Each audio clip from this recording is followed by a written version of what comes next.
SDP പിന്തുണ കോൺഗ്രസിന് വേണോ വേണ്ടയോ? വേണ്ടണമെന്ന സുവ്യക്തമായ നിലപാടിലാണ് കോൺഗ്രസ്.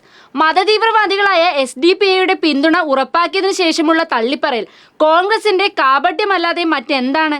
VD സതീശനും MM ഹസനും പിന്തുണ തള്ളിയെന്ന് പറഞ്ഞിട്ടും സുധാകരൻ ഒന്നും അറിഞ്ഞിട്ടില്ല. SDP പിന്തുണ അംഗീകാരമാണെന്ന നിലപാടും ഇതുവരെ മാറ്റിയിട്ടില്ല കേട്ടോ.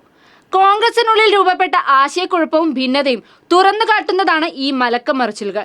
പിന്തുണ വേണ്ടണമെന്ന നിലപാടിലേക്ക് കോൺഗ്രസ് മാറിയപ്പോഴും മുസ്ലിം ലീഗിനും മിണ്ടാട്ടമില്ല. മലപ്പുറത്തെ സ്ഥാനാർത്ഥിയായ ലീഗ് നേതാവ് ET മുഹമ്മദ് ബഷീർ SDP വോട്ടടക്കം സ്വീകരിക്കുമെന്ന് വ്യക്തമാക്കുകയും ചെയ്തു.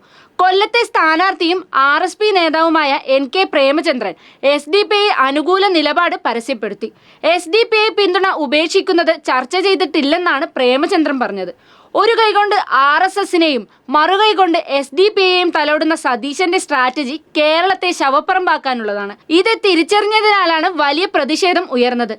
പ്രതിഷേധം തിരിച്ചടിയാവുമെന്ന് പേടിച്ചാണ് സതീശൻ നിലപാട് മാറ്റിയത്. എന്നാൽ എല്ലാം നമുക്ക് തിരിയും സതീശ എന്നാണ് ജനം ഓർമ്മപ്പെടുത്തുന്നത്.